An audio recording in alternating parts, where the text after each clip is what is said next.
Canto 4. A monstrous clap of thunder broke apart the swoon that stuffed my head, like one awakened by violent hands. I leaped up with a start, and having risen, rested, and renewed, I studied out the landmarks of the gloom to find my bearings there as best I could, and I found I stood on the very brink of the valley called the dolorous abyss, the desolate chasm where rolls the thunder of hell's eternal cry, so depthless, deep, and nebulous and dim that stare as I might into its frightful pit, it gave me back no feature and no bottom. Death pale, the poet spoke.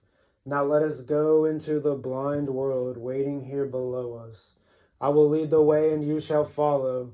And I, sick with alarm at his new pallor, cried out, how can I go this way when you are my strength, and doubt turned pale with terror? And he, the pain of these below us here, drains the color from my face for pity, and leaves this pallor you mistake for fear. Now let us go, for a long road awaits us. So he entered, and so he held me in the first circle and ledge of the abyss. No tortured wailing rose to greet us here, but sounds of sighing rose from every side, sending a tremor through the timeless air, a grief breathed out of untormented sadness. The passive state of those who dwelled apart, men, women, children, a dim and endless congress. And the Master said to me, you do not question what souls these are that suffer here before you. I wish you to know before you travel on that these were sinless, and still their merits fail, for they lacked baptism's grace, which is the doer of the true faith you were born to. Their birth fell before the age of the Christian mysteries, and so they did not worship God's Trinity in fullest duty. I am one of these. For such defects are we lost, though spared the fire and suffering, hell, and one affliction only, that without hope we live on in desire. I thought how many worthy souls there were suspended in that limbo, and a weight closed on my heart for what the noblest suffer. Instruct me, Master and most noble Sir, I prayed him then, better to understand the perfect creed that conquers every error. Has any by his own or another's merit gone ever from this place to blessedness? He sensed my inner question and answered it. I was still new to this estate of tears when a mighty one descended here among us, crowned with the sign of his victorious years. He took from us the shade of our first parent, of Abel, his pure son, of ancient Noah, of Moses, the bringer of law, the obedient, Father Abraham, David the king, Israel with his father and his children, Rachel the holy vessel of his blessing, and many more he chose for elevation among the elect. And before these you must know, no human soul had ever won salvation. We had not paused as he spoke, but held our road and passed meanwhile beyond a press of souls crowded about like trees in a thick wood. And we had not traveled far from where I woke when I made out a radiance before us that struck away a hemisphere of dark. We were still some distance back in the long night, yet near enough that I half saw, half sensed what quality of souls lived in that light. O ornament of wisdom and of art, What souls are these whose merit lights their way even in hell? What joy sets them apart? And he to me, the signature of honor they left on earth is recognized in heaven, and wins them ease in hell out of God's favor. And as he spoke, a voice rang on the air: honor the Prince of Poets, the soul and glory that went from us returns. He is here, he is here. The cry ceased, and the echo passed from hearing. I saw four mighty presences come toward us, with neither joy nor sorrow in their bearing. Note well, my master said as they came on, that soul that leads the rest with sword in hand, as if he were their captain and champion.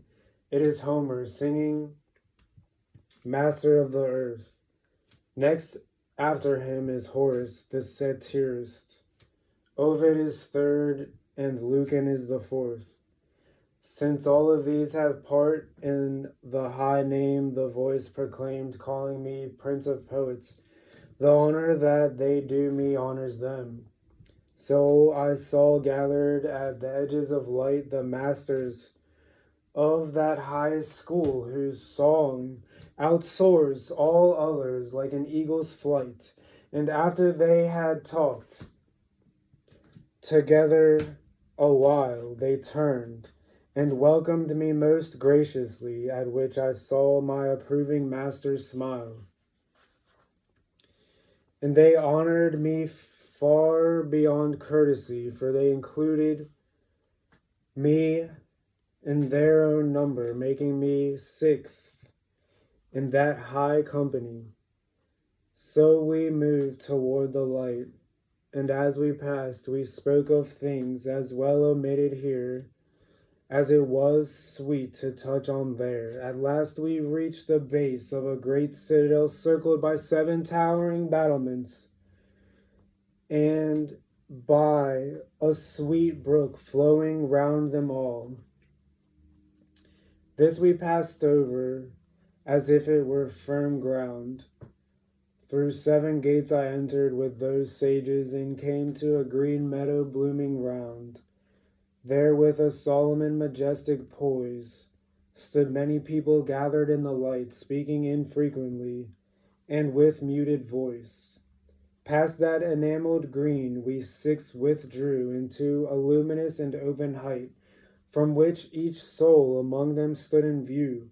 And there directly before me on the green the master souls of time were shown to me. I glory in the glory I have seen.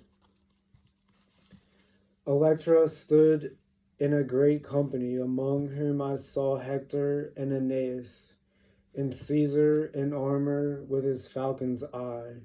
I saw Camilla and the queen Amazon across the field.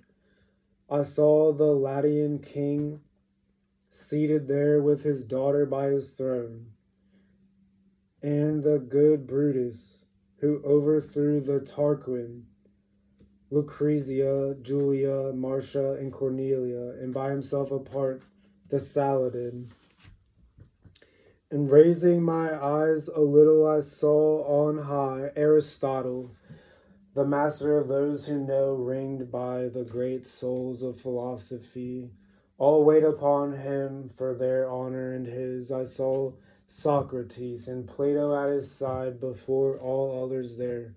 Democritus, who ascribes the world to chance.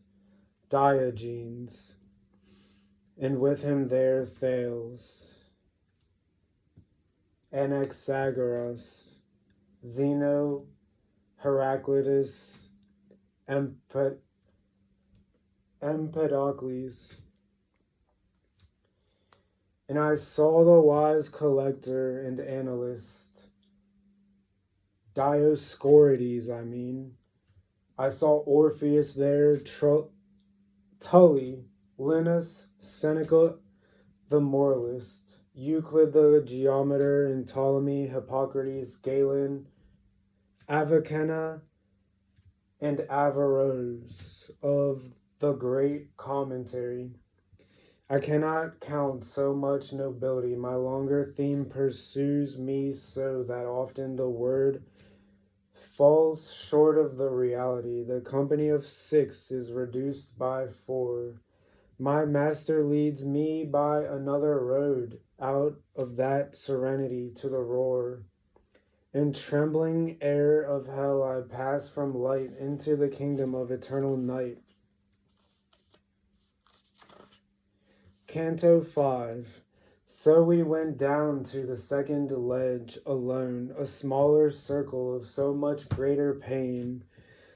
The voice of the damned rose in a bestial moan.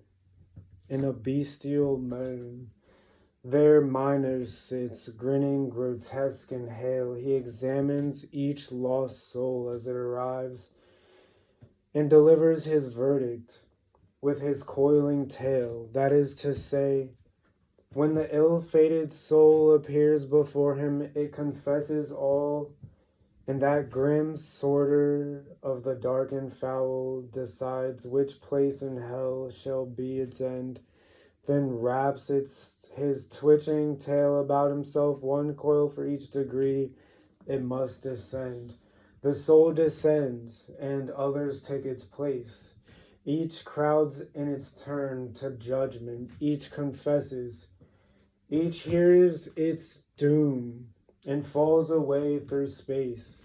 O you who come into this camp of woe, cried Minos when he saw me turn away without awaiting his judgment. Watch where you go once you have entered here, and to whom you turn. Do not be misled by that wide and easy passage. In my guide to him, that is not your concern. And it is his fate to enter every door. This has been willed where what is willed must be, and is not yours to question. Say no more. Now the choir of anguish like a wound strikes through the tortured air. Now I have come to hell's full lamentation, sound beyond sound. I came to a place stripped bare of every light, and roaring in the naked dark, like seas racked by war of winds, their hellish flight of storm and counter storm through time foregone sweeps the souls of the damned before its charge, whirling and battering it drives them on. And when they pass the ruined gap of hell, through which we had come, their shrieks begin anew. There they blaspheme the power of God eternal. And this I learned was the never-ending flight of those who sinned in the flesh, the carnal and lusty who betrayed reason to their appetite. As the wings of wintering starlings bear them on, and their great wheeling flights, just so the blast wearies these evil souls through time foregone. Here, there, up, down, they whirl and whirling strain, with never a hope to comfort them, not of release, but even of less pain. As cranes go over, sounding their harsh cry, leaving the long streak of their flight in air, so come these spirits wailing as they fly. And watching their shadow lashed by wind, I cried, Master, what souls are these the very air lashes, with its black whips from side to side? The first of these, whose history you would know, he answered me, was empress of many tongues. Mad sensuality corrupted her so that to hide the guilt of her debauchery, she licensed all depravity alike, and lust and law were one in her decree. She is Semiramis, Semiramis, of whom the tale is told, how she married Ninus and succeeded him to the throne of that wide land the sultans hold. The other is Dido, faithless to the ashes of Sychaeus. She killed herself for love. The next, whom the eternal tempest lashes, is sense-drugged Cleopatra. See, Helen there, from whom such ill arose, and great Achilles, who fought at last with love in the house of prayer, and Paris and Tristan, as they whirled above, he pointed out more than 1,000 shades of those torn from the mortal life by love. I stood there while my teacher one by one named the great knights and ladies of dim time, and I was swept by pity and confusion. At last I spoke. Poet, I should be glad to speak a word with those two swept together so lightly on the wind and still so sad.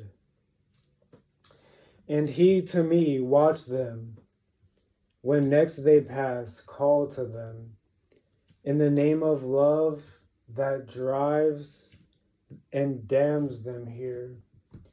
In that name they will pause. Thus, as soon as the wind in its wild course brought them around, I called, O wearied souls, if none forbid it, pause and speak to us. As mating doves that love calls to their nest, glide through the air with motionless raised wings, borne by the sweet desire that fills each breast. Just so those spirits turned on the torn sky from the band where Dido whirls across the air. Such was the power of pity in my cry. O living creature, gracious, kind, and good, going this pilgrimage through the sick night, visiting us who stained the earth with blood, were the King of time our friend, we would pray his peace on you who have pitied us. As long as the wind will let us pause, ask of us what you please. The town where I was born lies by the shore where the Po descends into its ocean rest, with its attendant streams in one long murmur. Love which in gentlest hearts will soonest bloom seized my lover with passion for that sweet body from which I was torn unshriven to my doom. Love which permits no loved one not to love took me so strongly with delight in him that we are one in hell as we are above. Love led us to one death. In the depths of hell, Cana awaits for him who took our lives. This was the piteous tale they stopped to tell. And when I had heard those world-offended lovers, I bowed my head. At last the poet spoke, what painful thoughts are these your lowered brow covers? When at length I answered, I began, alas, what sweetest thoughts, what green and young desire led these two lovers to this sorry pass? Then turning to those spirits once again, I said, Francesca, what you suffer here melts me to tears of pity and pain. But tell me, in the time of your sweet sighs, by what appearances found love the way to lure you to his perilous paradise? And she, the double grief of a lost bliss, is to recall its happy hour in pain. Your guide and teacher knows the truth of this. But if there is indeed a soul in hell to ask of the beginning of our love, out of his pity I will weep and tell. On a day for dalliance, we read the rhyme of Lancelot, how love had mastered him. We were alone with innocence and dim time. Pause after pause, that high old story drew our eyes together, while we blushed and paled. But it was one soft passage overthrew our caution and our hearts. For when we read how her fond smile was kissed by such a lover, he who is one with me alive and dead, breathed on my lips the tremor of his kiss. That book, and he who wrote it, was a pander. That day we read no further. As she said this, the other spirit who stood by her wept so piteously I felt my senses reel and faint away with anguish. I was swept by such a swoon as death is, and I fell as a corpse might fall to the dead floor of hell. Canto 6. My senses had reeled from me out of pity for the sorrow of those kinsmen and lost lovers. Now they return, and waking gradually, I see new torments and new souls in pain about me everywhere. Wherever I turn away from me, away from grief, I turn to grief again. Whenever I turn away from grief, I turn to grief again. I am in the third circle of the torments, here to all time with neither pause nor change. The frozen rain of hell descends in torrents. Huge hailstones, dirty water, and black snow pour from the dismal air to putrefy the putrid slush that waits for them below. Here monstrous Cerberus, the ravening beast, howls through his triple throats like a mad dog over the spirits sunk in that foul paste. His eyes are red, his beard is greased with phlegm, his belly is swollen, and his hands are claws to rip the wretches and flay and mangle them. And they too howl like dogs in the freezing storm, turning and turning from it, as if they thought one naked side could keep the other warm. When Cerberus discovered us in that swill, his dragon jaws yawned wide, his lips drew back in a grin of fangs. No limb of him was still. My guide bent down and seized in either fist a clod of the stinking dirt that festered there, and flung them down the gullet of the beast, as a hungry cur will set the echoes raving, and then fall still when he is thrown a bone. All of his clamor being in his craving, so the three ugly heads of Cerberus, whose yowling at those wretches deafened them, choked on their putrid sops and stopped their fuss. We made our way across the sodden mess of souls the rain beat down, and when our steps fell on a body, they sank through emptiness. All those illusions of being seemed to lie drowned in the slush, until one wraith among them sat up abruptly and called as I passed by. Oh, you who are led this journey through the shade of hell's abyss, do you recall this face? You had been made before I was unmade, And perhaps the pain you suffer here distorts your image. From my recollection, I do not know you as you now appear. And he to me, your own city so rife with hatred, that the bitter cup flows over, was mine too in that other clearer life. Your citizens nicknamed me Kayako the hog. Gluttony was my offense, and for it I lie here rotting like a swollen log.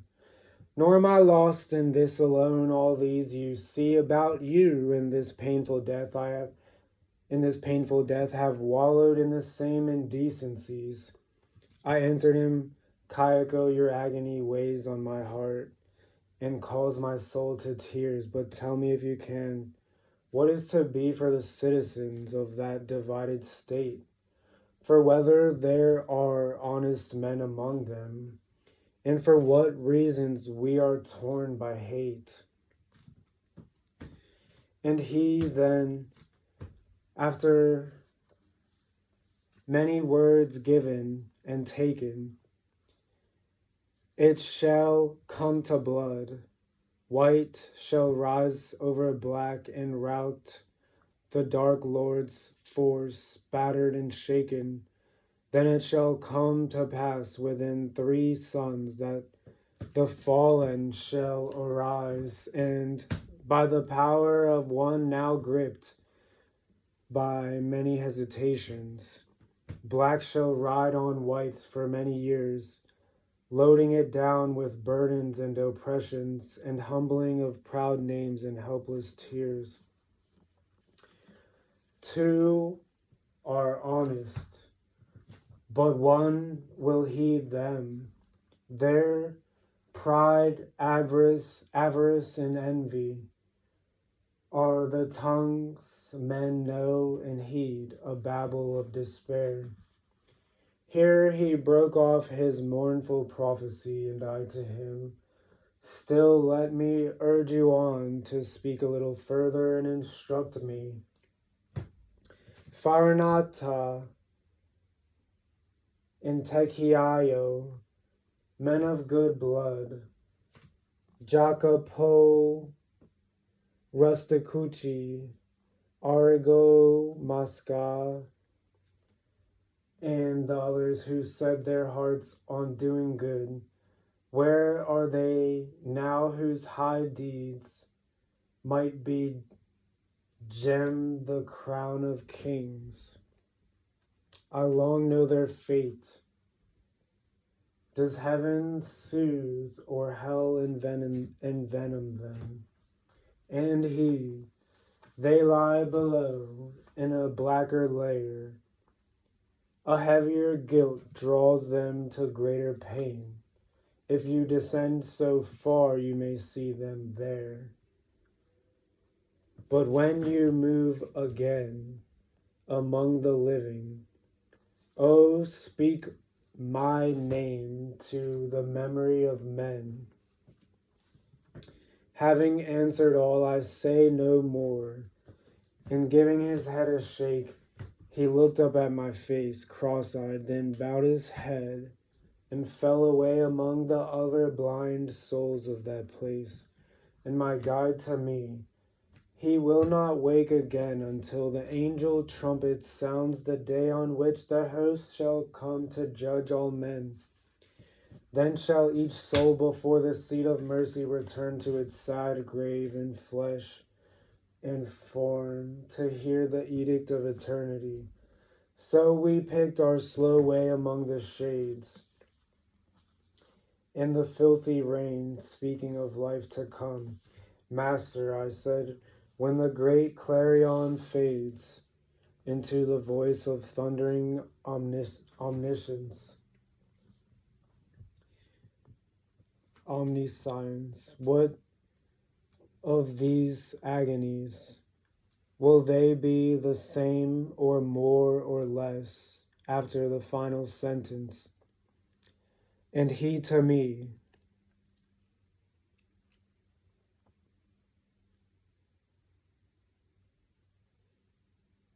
Look to your science again, where it is written, the more a thing is perfect, the more it feels of pleasure and pain.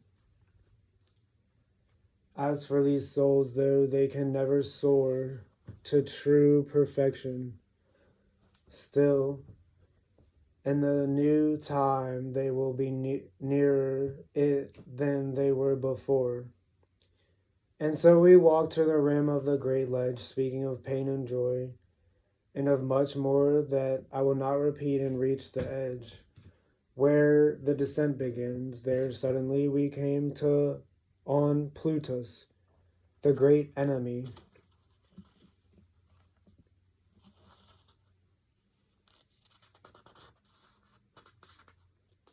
Canto 7. Papa Satan, Aleppi. Plutus clucked and stuttered in his rage, and my all-knowing God to comfort me. Do not be startled, for no power of his, however he may lord it over the damned, may hinder your descent through this abyss. And turning to what carnival of blood cried, peace, you, wolf of hell, choke back your bile and let its venom blister your own throat. Our passage through this pit is willed on high by that same throne that loosed the angel wrath of Michael on ambition and mutiny. As puffed out sails fall when the mast gives way and flutter to a self-convulsing heap, so collapsed Plutus into that dead clay. Thus we descended the dark scarp of hell to which all the evil of the universe comes home at last. Into the fourth great circle, the ledge of the abyss. O holy justice, who could relate the agonies I saw? What guilt is man that he can come to this? Just as the surge Charybdis hurls to the sea, crashes and breaks upon its counter surge, so these shades dance and crash eternally. Here too I saw a nation of lost souls, far more than were above. They strained their chests against enormous weights, and with mad howls rolled them at one another. Then in haste they rolled them back. One party shouting out, "Why do you hoard?" and the other, "Why do you waste?" So back around that ring they puff and blow, each faction to its course, until they reach opposite sides, and screaming as they go. The madmen turn and start their weights again, to crash against the maniacs, and I, watching, felt my heart contract with pain. "Master," I said, "what people can these be? And all those tonsured ones, there on our left, is it possible they all were of the clergy?" And he, in the first life beneath the sun, they were so skewed and squint-eyed in their minds. Their misering or extravagance mocked all reason. The voice of each clamors its own excess, when lust meets lust at the 2 points of the circle where opposite guilts meet in their wretchedness. These tonsured race of greed were priests indeed, and popes and cardinals, for it is in these the weed of avarice sows its rankest seed. And I to him, "Master, among this crew surely I should be able to make out the fallen image of some soul I knew." And he to me, "This is a lost ambition in their sordid lives. They labored to be blind, and now their souls have dimmed past recognition. All their eternity is to butt and bray. One crew will stand tight-fisted, the other stripped of its very hair at the bar of Judgment Day. Hoarding and squandering wasted all their light and brought them screaming to this brawl of wraiths. You need no words of mine to grasp their plight. Now may you see the fleeting vanity of the goods of fortune for which men tear down all that they are to build a mockery. Not all the gold that is or ever was under the sky could buy for one of these exhausted souls the fraction of a pause. Master, I said, tell me now that you touch on this Dame Fortune. What is she? That she holds the good things of the world within her clutch. And he to me, O credulous mankind, is there one error that has wooed and lost you? Now listen and strike error from your mind. That King whose perfect wisdom transcends all, made the heavens and posted angels on them to guide the eternal light, that it might fall from every sphere to every sphere the same, and made earth's splendors by a like decree, and posted on their minister his high dame, the lady of pure permutations. All earth's gear she changes from nation to nation, from house to house in changeless change. Through every turning year, no mortal power may stay her spinning wheel. The nations rise and fall by her decree. None may foresee where she will set her heel. She passes and things pass. Man's mortal reason cannot encompass her. She rules her sphere as the other gods rule theirs, season by season. Her changes change her changes endlessly, and those who turned has come press on her so. She must be swift by hard necessity. And this is she so railed at and reviled, that even her debtors in the joys of time blaspheme her name. Their oaths are bitter and wild, but she in her beatitude does not hear. Among the primal beings of God's joy, she breathes her blessedness and wheels her sphere. But the stars that marked our starting fall away. We must go deeper into greater pain, for it is not permitted that we stay. In crossing over to the chasm's edge, we came to a spring that boiled and overflowed through a great crevice, worn into the ledge by that foul water. Black from its very source, we found a nightmare path among the rocks, and followed the dark stream along its course.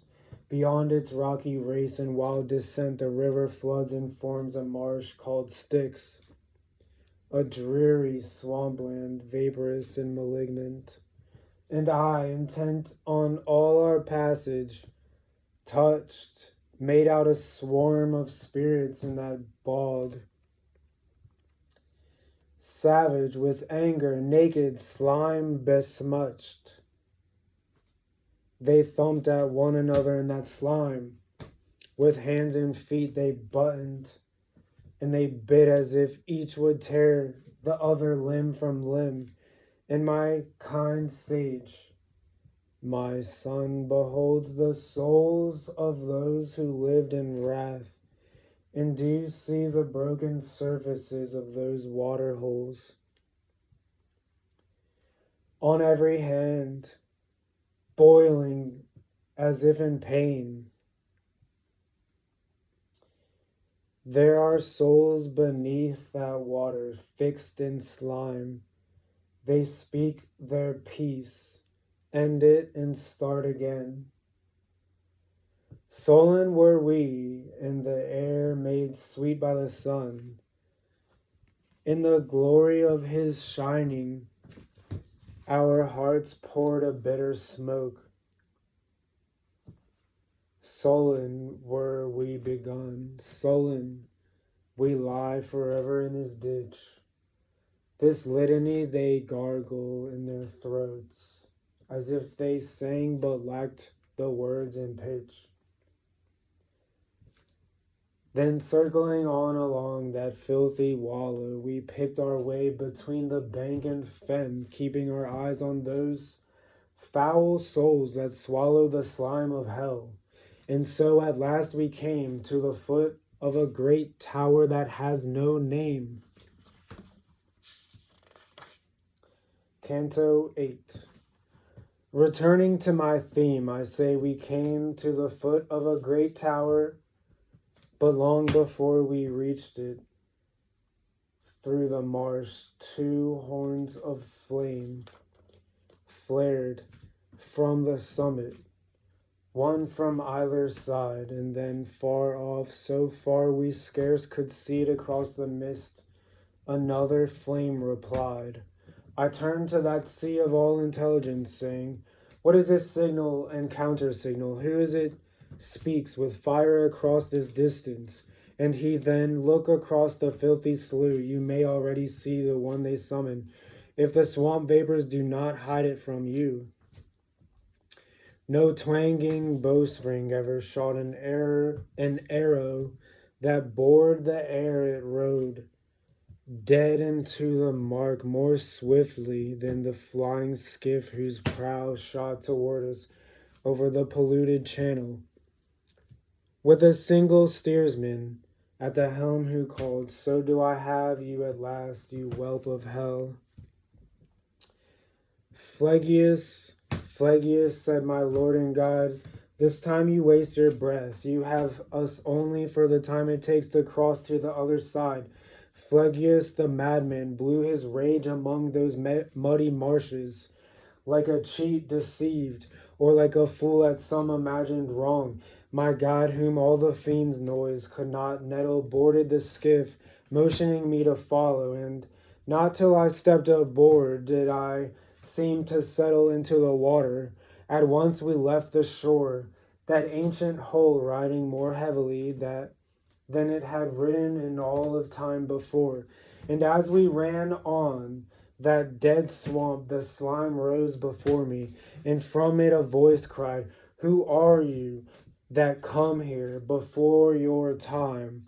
And I replied, if I come, I do not remain, but you, who are you, so fallen and so foul? And he, I am one who weeps, and I then, may you weep and wail to all eternity, for I know you, hell dog, filthy as you are.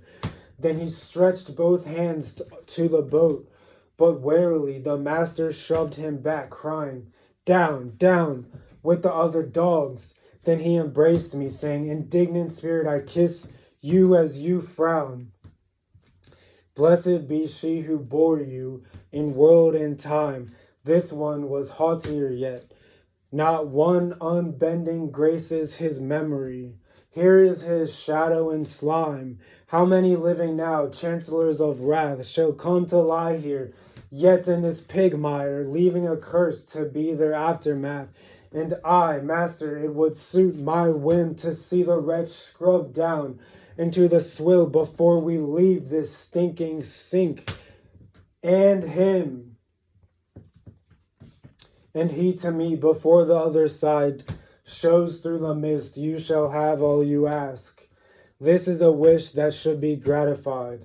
And shortly after I saw the loathsome spirit so mangled by a swarm of muddy race that to this day I praise and thank God for it.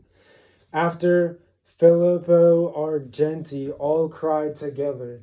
The mad dog Florentine wheeled at their cry and bit himself for rage, and I saw them gather, and there we left him. And I say no more, but such a wailing beat upon my ears, I strained my eyes ahead to the far shore. My son, the master said, the city called Dis lies just ahead. The heavy citizens and swarming crowds of hell's metropolis.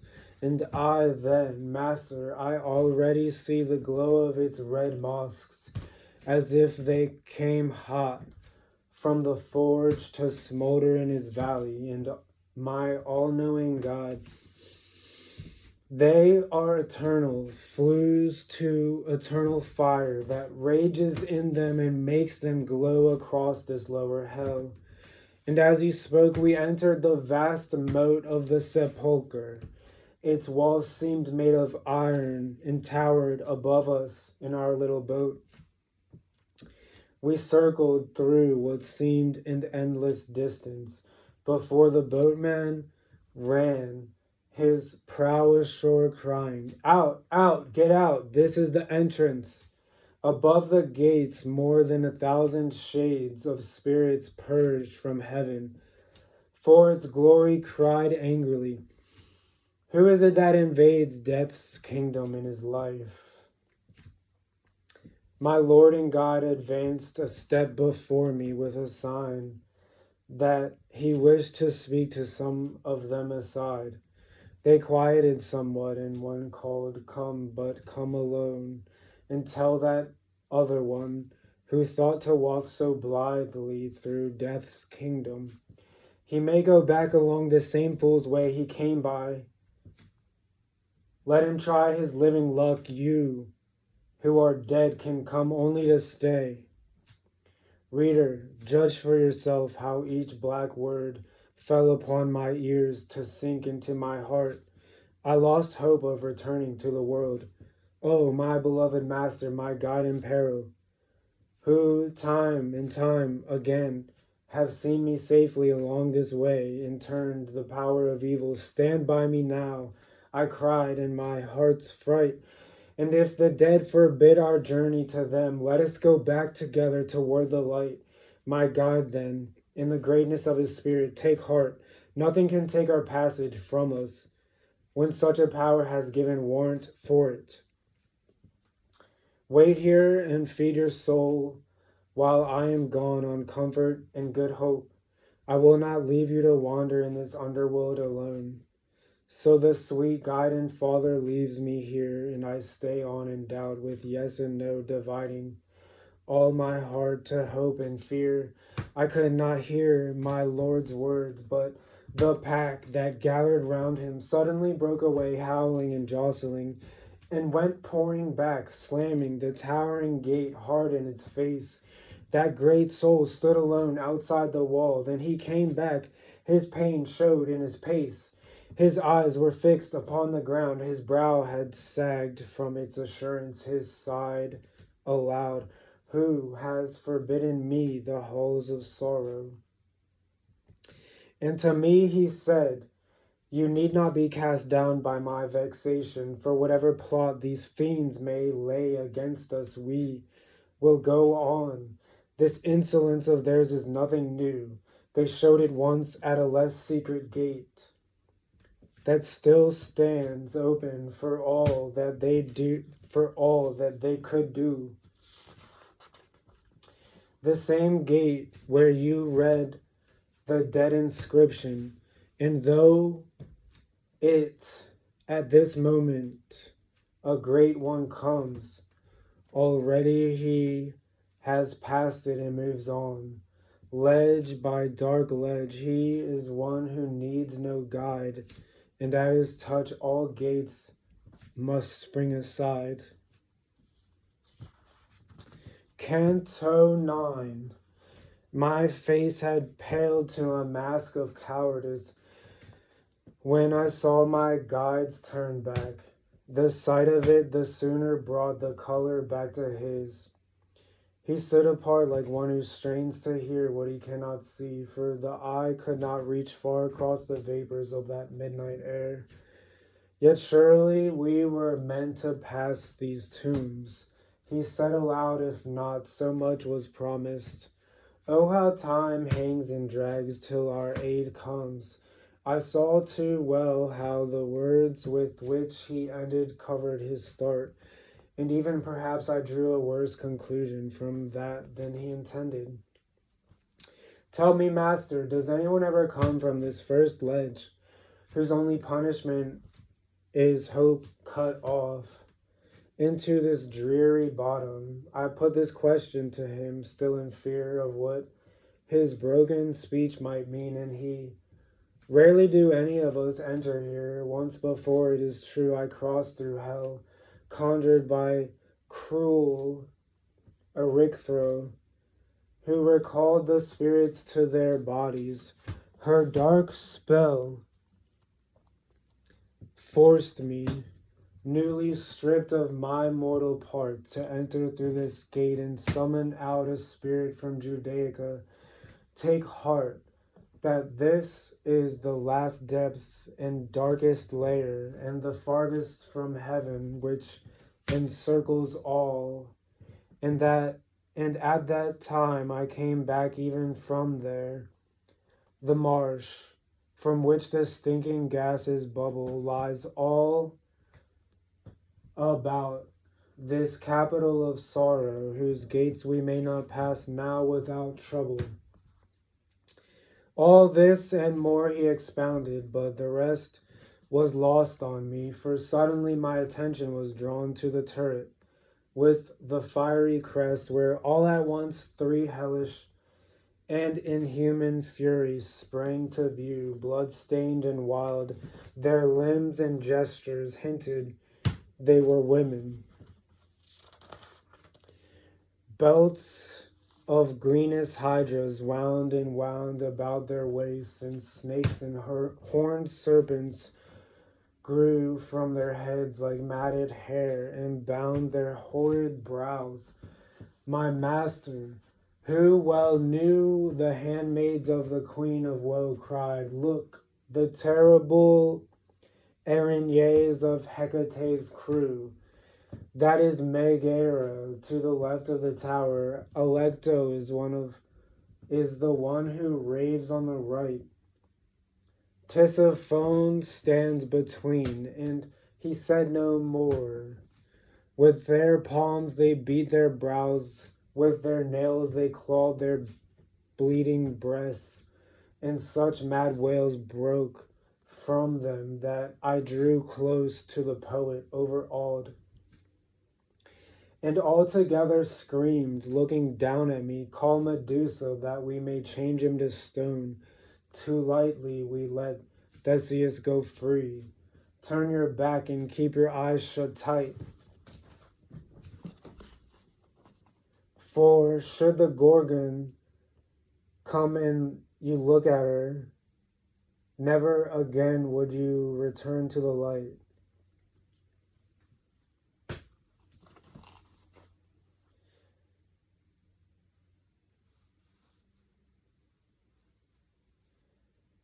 This was my guide's command, and he turned me about himself, and would not trust my hands alone, but with his placed on mine held my eyes shut. Men of sound intellect and probity weigh with good understanding what lies hidden behind the veil of my strange allegory. Suddenly there broke on the dirty swell of the dark marsh a squall of terrible sound that sent a tremor through both shores of hell. A sound as if two continents of air, one frigid and one scorching, clashed head on in a war of winds that stripped the forest bare, ripped off whole boughs and blew them helter-skelter along the range of dust it raised before, making the beasts and shepherds run for shelter. The master freed my eyes. "Now turn," he said, "and fix your nerve of vision on the foam there, where the smoke is thickest and most acrid, as frogs before the snake that hunts them down churn up their pond in flight until the last squats on the bottom as if turned to stone. So I saw more than 1,000 ruined souls scatter away from one who crossed dry shod the Stygian marsh into hell's burning bowels. With his left hand he fanned away the dreary vapors of that sink as he approached, and only of that annoyance did he seem weary. Clearly he was a messenger from God's throne, and I turned to my guide, but he made me a sign that I should keep my silence and bow down. Ah, what scorn breathed from that angel presence! He reached the gate of Dis, and with a wand he waved it open, for there was no resistance. Outcasts of heaven, you twice loathsome crew, he cried upon that terrible sill of hell. How does this insolence still live in you? Why do you set yourselves against the throne, whose will none can deny, and which times past has added to your pain for each rebellion? Why do you butt against fate's ordinance? Your Cerberus, if you recall, still wears his throat and chin peeled for such arrogance.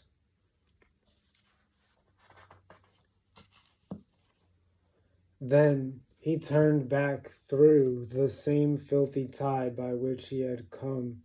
He did not speak to us, but went his way like one preoccupied by other presences than those before him. And we mowed toward this city, fearing nothing. After his holy words, straight through the dim and open gate we entered unopposed, and I, eager to learn what new a state of hell those burning fortress walls enclosed, began to look about the very moment we were inside, and I saw on every hand a countryside of sorrow and new torment. As at Arles, where the Rhone sinks into the stagnant marshes, as at Pola, by the Quarnaro Gulf, whose waters close Italy and wash her farthest reaches. The uneven tombs cover the even plains. Such fields I saw there spread in all directions, except that here the tombs were chests of pain. For in a ring around each tomb, great fires raised every wall to a red heat. No smith works hotter iron in his forge. The biers stood with their lids upraised, and from their pits an anguished moaning rose on the dead air.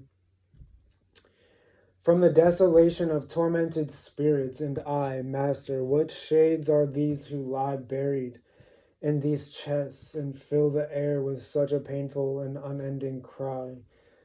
These are the arch heretics of all cults, with all their followers, he replied, far more than you would think lie stuffed into these vaults. Like lies with like an envy in every heresy, and the monuments are fired, some more, some less, to each depravity its own degree. He turned then, and I followed through that night, between the wall and the torments bearing right. Canto 10. We go by a secret path along the rim of the dark city, between the wall and the torments. My master leads me, and I follow him. Supreme virtue, who through this impious land wheel me at will down these dark gyres, I said, speak to me, for I wish to understand. Tell me, Master, is it permitted to see the souls within these tombs?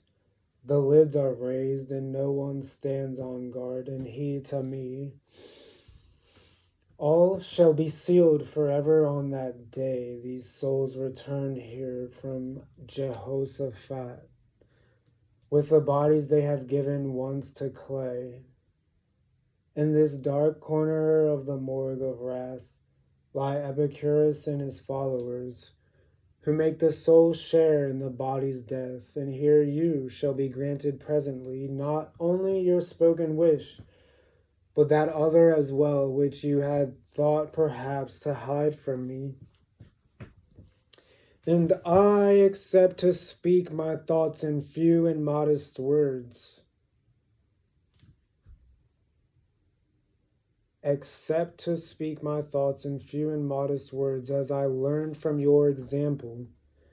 Dear guide, I do not hide my heart from you, O Tuscan, who go living through this place, speaking so decorously. May it please you pause a moment on your way, for by grace of that high speech in which I hear your birth, I know you for a son of that noble city, which perhaps I vexed too much in my time on earth.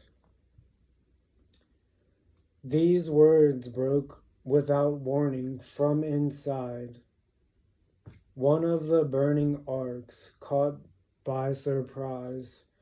I turned in fear and drew close to my guide, and he turned around. What are you doing? Look there. It is Farinata rising from the flames. From the waist up, his shade will be made clear. My eyes were fixed on him already. Erect, he rose above the flame, great chest, great brow. He seemed to hold all hell in disrespect. My guide's prompt hands urged me among the dim and smoking sepulchres to that great figure, and he said to me, mind how you speak to him. And when I stood alone at the foot of the tomb, the great soul stared almost contemptuously before he asked, of what line do you come? Because I wished to obey, I did not hide anything from him, whereupon, as he listened, he raised his brows a little, then replied, bitter enemies were they to me, to my fathers, and to my parties, so that twice I sent them scattering from high Italy. If they were scattered still from every part, they formed again and returned both times, I answered, but yours have not wholly learned that art. At this another shade rose gradually, visible to the chin, and it had raised itself, I think, upon its knees, and looked around at me, and looked around me if it expected to find through that black air that blew about me another traveler, and weeping when it found no other there, turned back. And if it cried, you traveled through this dungeon of the blind by power of genius. Where's my son? Why is he not with you, and I to him? Not by myself am I born this terrible way. I am led by him who waits there, and whom perhaps your Guido held in scorn. For by his words and the manner of his torment, I knew his name already, and could therefore answer both what he asked and what he meant.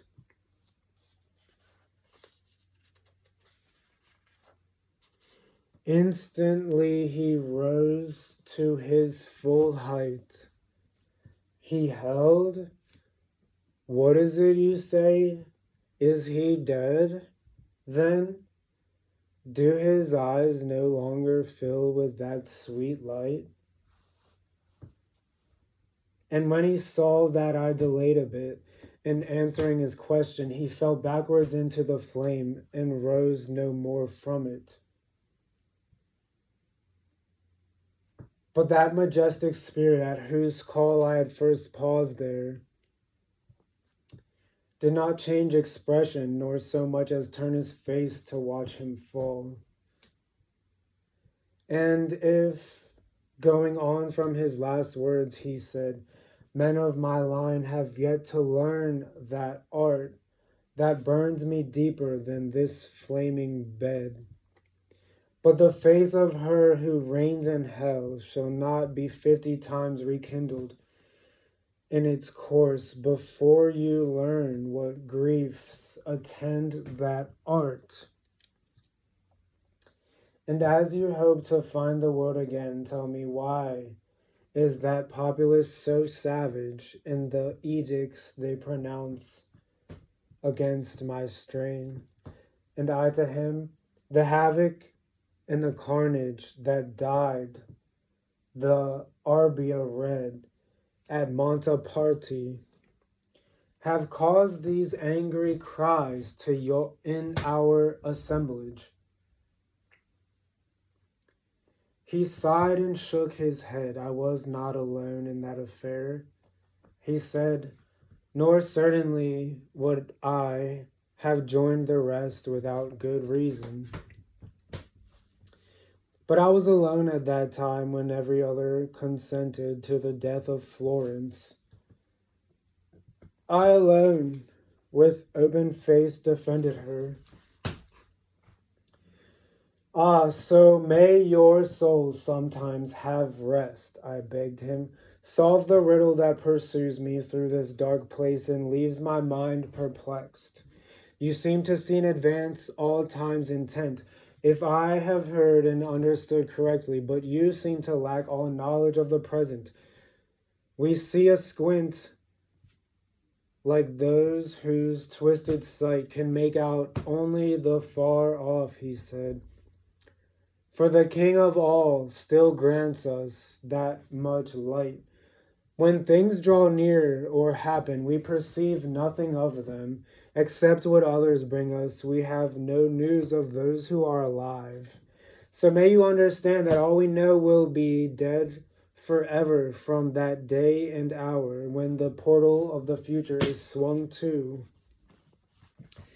Then, as if stricken by regret, I said, now, therefore, will you tell that fallen one who asked about his son that he is not dead, and that if I did not reply more quickly, it is because my mind was occupied with this confusion you have solved for me. And now my God was calling me in haste, therefore I begged that mighty shade to name the others who lay with him in that chest. And he, more than 1,000 cram in this tomb. The second Frederick is here, and the Cardinal of the Ubaldini. Of the rest, let us be dumb. And he disappeared without more said, and I turned back and made my way to the ancient poet.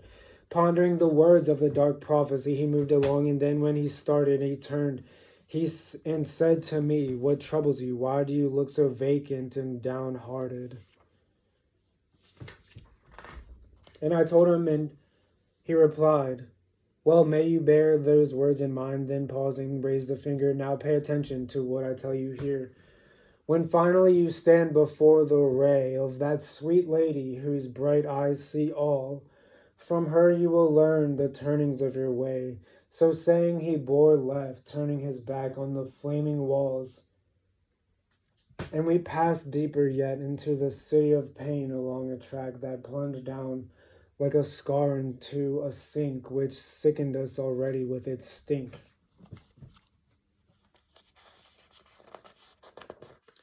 Canto 11.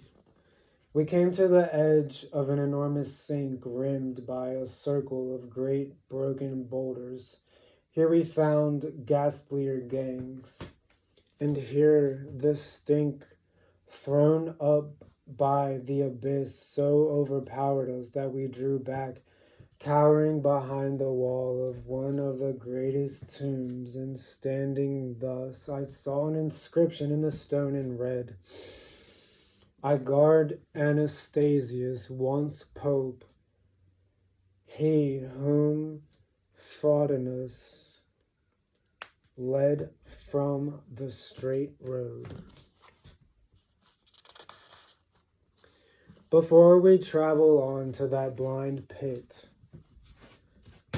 we must delay until our sense grows used to its foul breath, and then we will not mind it. My master said, and I then, let us find some compensation for the time of waiting, and he, you shall see I have just that in mind. My son, he began, there are below this wall 3 smaller circles, each in its degree, like those you are about to leave, and all are crammed with gods accursed. Accordingly, that you may understand their sins at sight, I will explain how each is prisoned and why. Malice is the sin most hated by God, and the aim of malice is to injure others, whether by fraud or violence.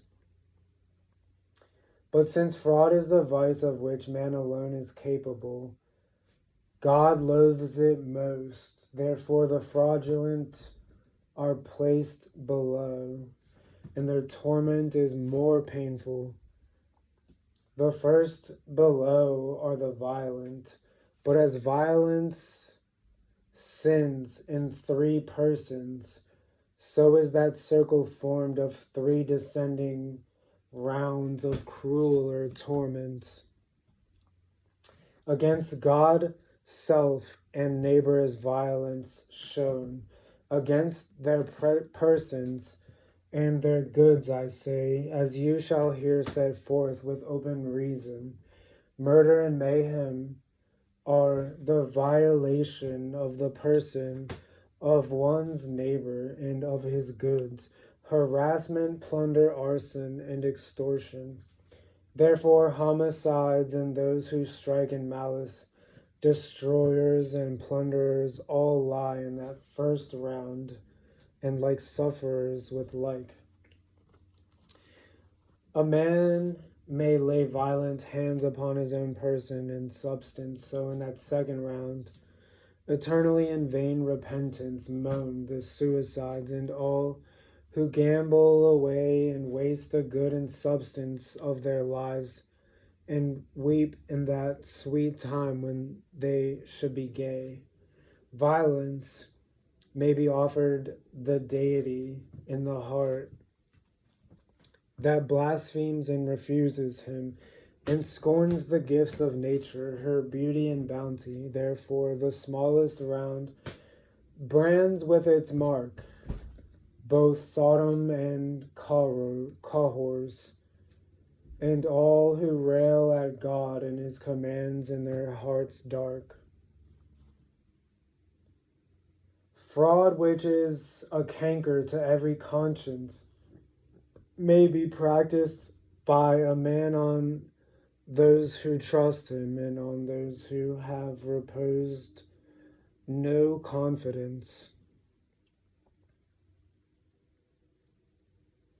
The latter mode seems only to deny the bond of love, which all men have from nature. Therefore, within the second circle lie simoniacs, sycophants, and hypocrites, falsifiers, thieves, and sorcerers, grafters, pimps, and all such filthy cheats. The former mode of fraud not only denies the bond of nature, but the special trust added by bonds of friendship or blood ties. Hence, at the center point of all creation, in the smallest circle on which this is founded, the traitors lie in endless expiation. Master, I said, the clarity of your mind impresses all you touch. I see quite clearly the orders of this dark pit of the blind.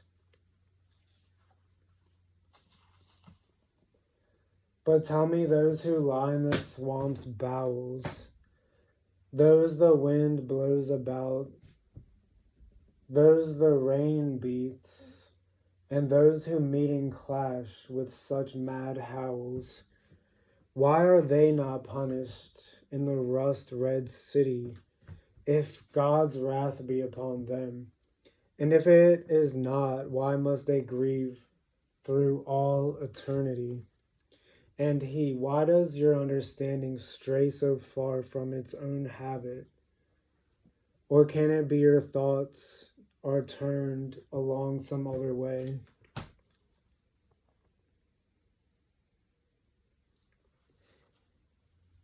Have you forgotten that your ethics states that three main dispositions of the soul that lead to those offenses heaven hates: incontinence, malice, and bestiality, and how incontinence offends God least and earns least blame from justice and charity?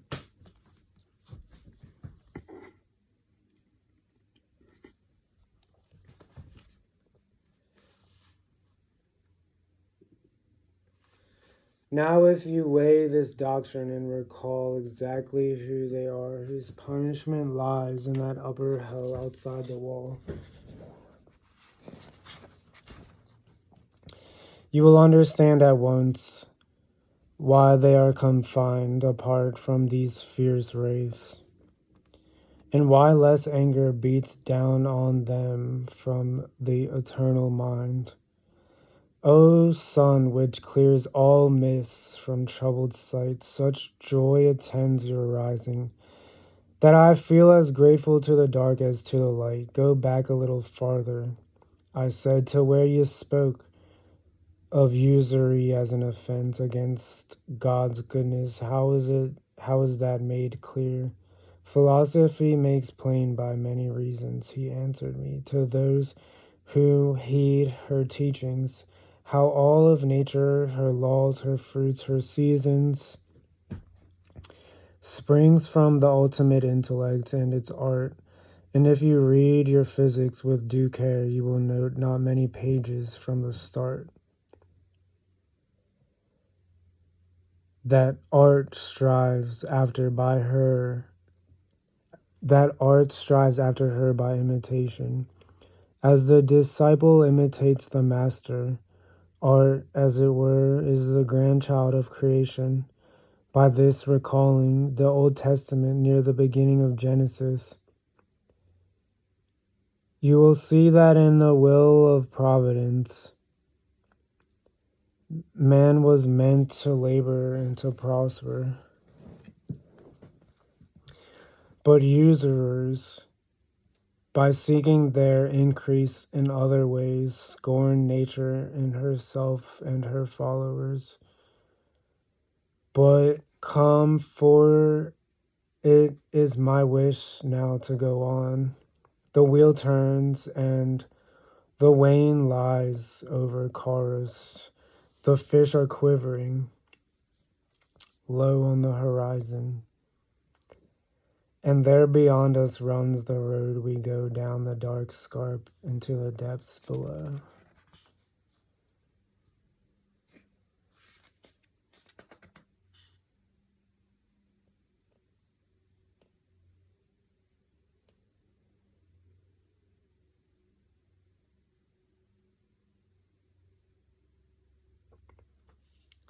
The scene that opened from the edge of the pit was mountainous, in such a desolation that every eye would shun the sight of it. A ruin like the slides of Mark near Trent on the bank of the Adige, the result of an earthquake or of some massive fault in the escarpment. For from the point on the peak where the mountain split to the plain below, the rock is so badly shattered, a man at the top might make a rough stair of it. Such was the passage down the steep, and there at the very top, at the edge of the broken cleft, lay spread the infamy of Crete, the heir of bestiality, and the lecherous queen who hid in a wooden cow. And when he saw us, he gnawed his own flesh in a fit of spleen, and my master mocked, How do you pump your breath? How you do pump your breath? Do you think perhaps it is the Duke of Athens who, in the world above, served up your death? Off with you, monster. This one does not come instructed by your sister, but of himself to observe your punishment in the lost kingdom, as a bowl that breaks its chains when the knife has struck its death blow, cannot stand nor turn, but leaps from side to side with its last life. So danced the Minotaur. And my shrewd guide cried out, "Run now, while he is blind with rage, into the pass, quick, and get over the side." So we went down across the shale and slate, that ruined rock, which often slid and shifted under me at the touch of living weight. I moved on deep in thought, and my guide to me, you are wandering, perhaps about this ruin which is guarded by that beast upon whose fury I played just now. I should tell you that when last I came this dark way to the depths of hell, this rock had not yet felt this ruinous blast. But certainly, if I am not mistaken, it was just before the coming of him who took the souls from limbo that all hell was shaken. So I thought the universe felt love, and all its elements moved toward harmony, whereby the world of matter, as some believe, has often plunged to chaos. It was then that here and elsewhere in the pits of hell the ancient rock was stricken and broke open.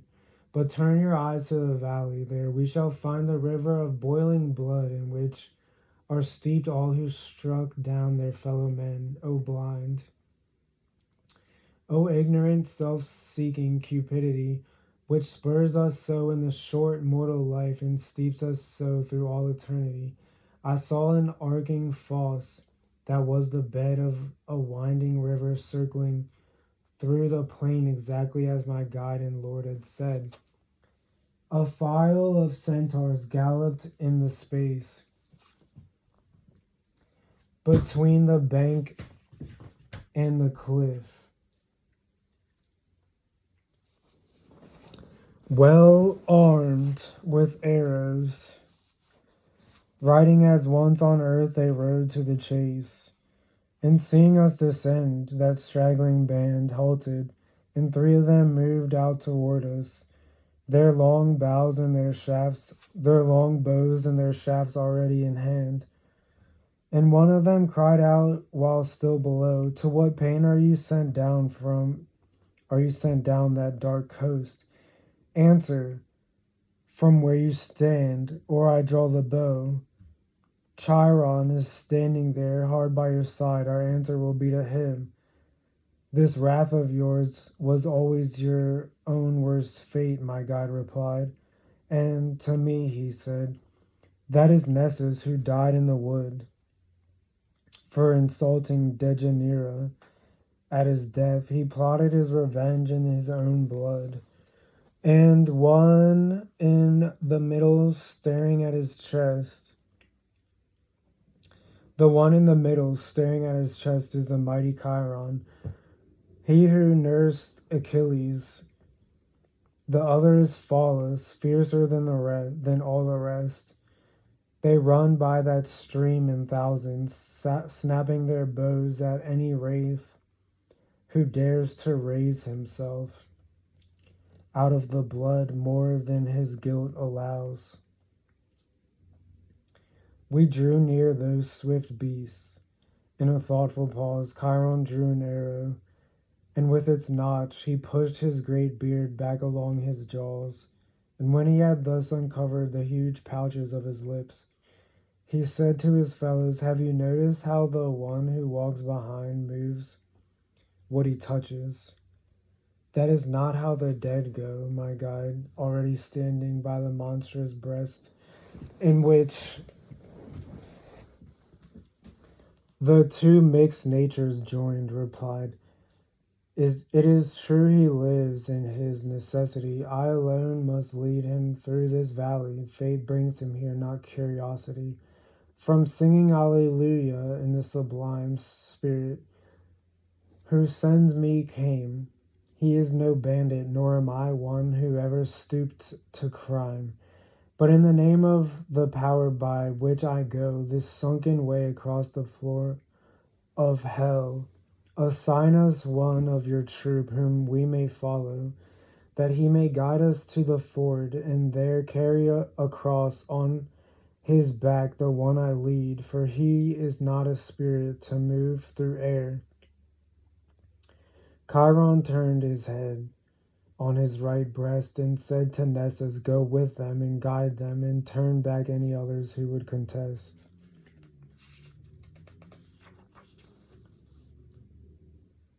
Their passage. So we moved beside our guide along the bank of the scalding purple river in which the shrieking wraiths were boiled and dyed. Some stood up to their lashes in that torrent, and as we passed them, the huge centaur said, these were the kings of bloodshed and despoilment. Here they pay for their ferocity. Here is Alexander and Dionysius,